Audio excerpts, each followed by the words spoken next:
Hi everyone. Thought I'd try something a bit different today. Thought I'd read a story to you. And this story was actually read to me when I was at junior school. It's one I remember really distinctly.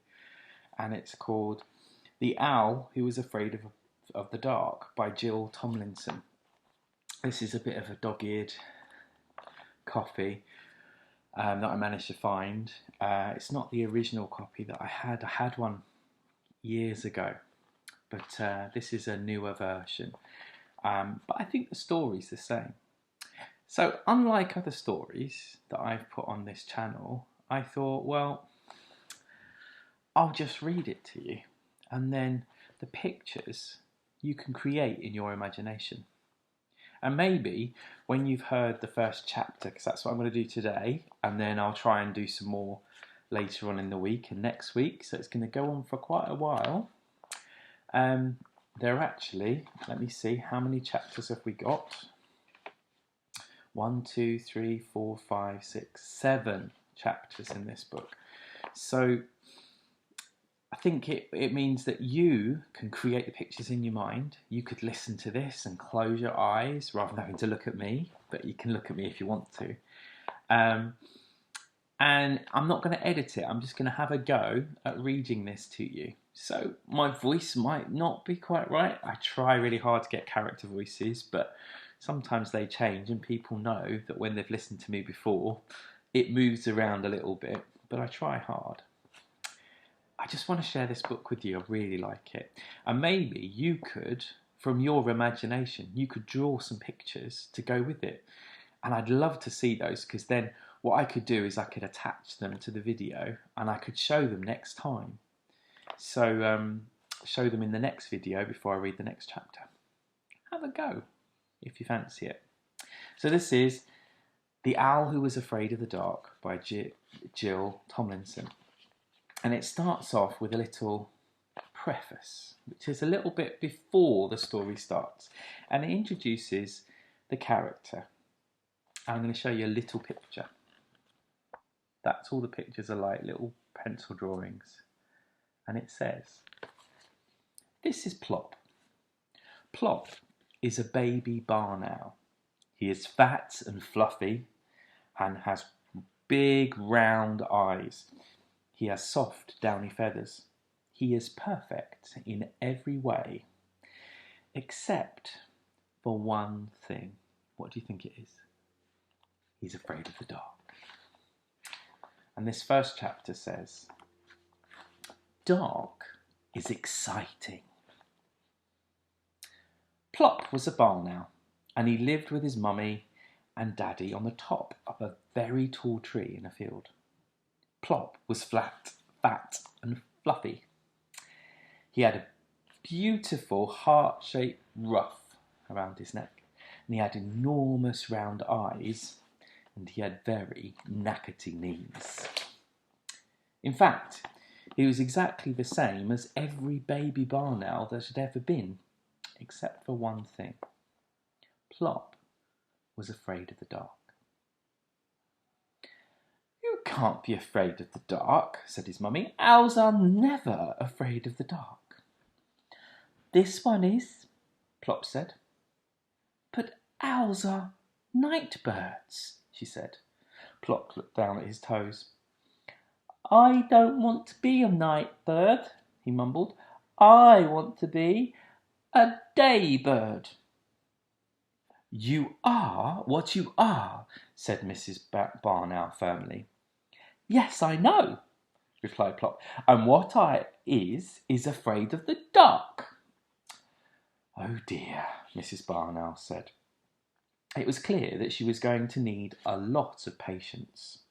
She shut her eyes and tried to think of how best she could help Plop not to be afraid, Not to be afraid, full stop. Plop waited. His mother opened her eyes again. Plop, you are only afraid of the dark because you don't know about it. What do you know about the dark? It's black, said Plop. Well, that's wrong for a start. It can be silver or blue or grey or lots of other colours, but almost never black. What else do you know about it? I don't like it, said Plop. I do not like it at all. That's not knowing something, said his mother. That's feeling something. I don't think you know anything about the dark at all. Dark is nasty, Plop said loudly. You don't know that. You have never had your beak outside of the nest hole after dusk. I think you had better go down into the world and find out a lot more about the dark before you can make up your mind about it. Now, said Plop. Now, said his mother. Plop climbed out of the nest hole and wobbled along the branch outside. He peeped over the edge. The world seemed to be a very long way down. I'm not a very good lander, he said. I might spill myself. Your landing will improve with practice, said his mother. Look, there's a little boy down there on the edge of the wood collecting sticks. Go and talk to him about it. Now, said Plop. Now, said his mother. So Plop shut his eyes, took a deep breath, and fell off the branch. His small white wings carried him down, but as he said, he was not a good lander. He did 7 very fast somersaults past the little boy. "Oh," said the boy, "a giant Catherine wheel." "Actually," said the Catherine wheel, picking himself up, "I'm a bar now." "Oh, yes, so you are," said the little boy, obviously disappointed. "Of course, you couldn't be a firework yet. Dad says we can't have the fireworks until it gets dark. Oh, I wish you would hurry up and get dark soon." "You want it to be dark?" said Plop in amazement. "Oh, yes," said the little boy. "Dark is exciting, and tonight is especially exciting because we're going to have fireworks." "What are fireworks?" said Plop. "I don't think owls have them. Not barn owls, anyway." "Don't you?" said the little boy. "Oh, you poor thing! Well, there are rockets and flying saucers and volcanoes and golden rain and sparklers and—" But what are they?" begged Plop. "Do you eat them?" "No!" laughed the little boy. "Daddy sets fire to their tails and they whoosh into the air and fill the sky with coloured stars. Well, the rockets, that is. I'm allowed to hold the sparklers." "What about the volcanoes and the golden rain? What do they do?" "Oh, they sort of burst into showers of stars. The golden rain pours, well, like rain." "And the flying saucers?"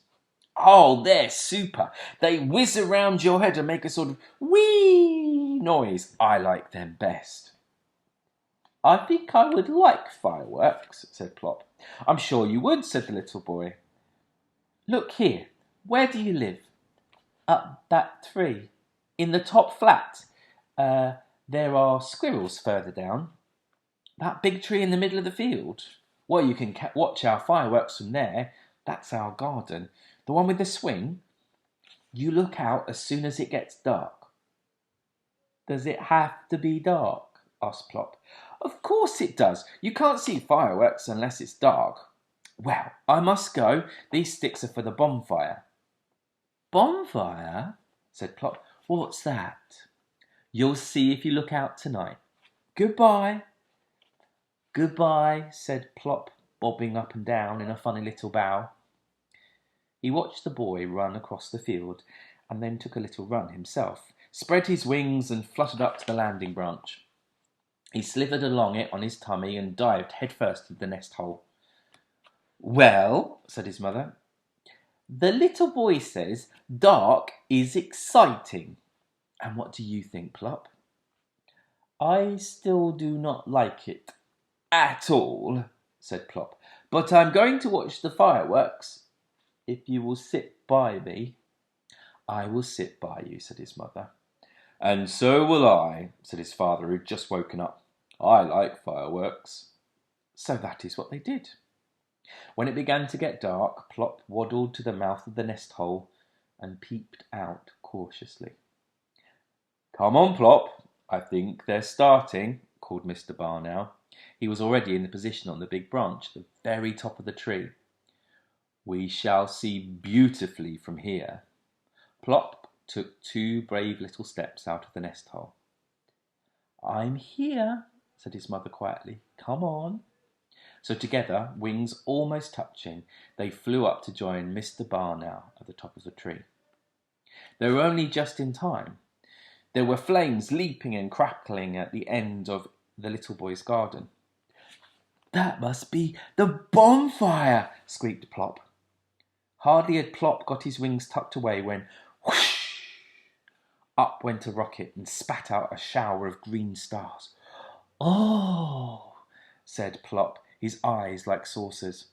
A fountain of dancing stars sprang out from the ground, and another, and another.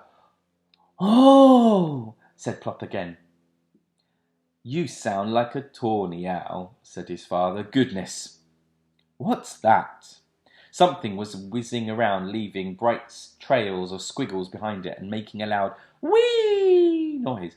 Oh, that's a flying saucer, said Plop. Really? Said his father. I've never seen one of those before. You seem to know all about it. What's that fizzy one that keeps jiggling up and down? I expect that's my friend with the sparkler. Ooh, there's a me. I beg your pardon, said Plop's father. It's a Catherine wheel. The little boy thought I was a Catherine wheel when I was landing. Oh, isn't it beautiful? And he thought I was one. Mr. Barnow watched the whirring, circling sparks spinning round and round. That must have been quite a landing, he said. And that's the end of chapter 1. I hope you enjoyed that. Send me your pictures at reception@mospits.com, and I'll see you next time. Bye for now.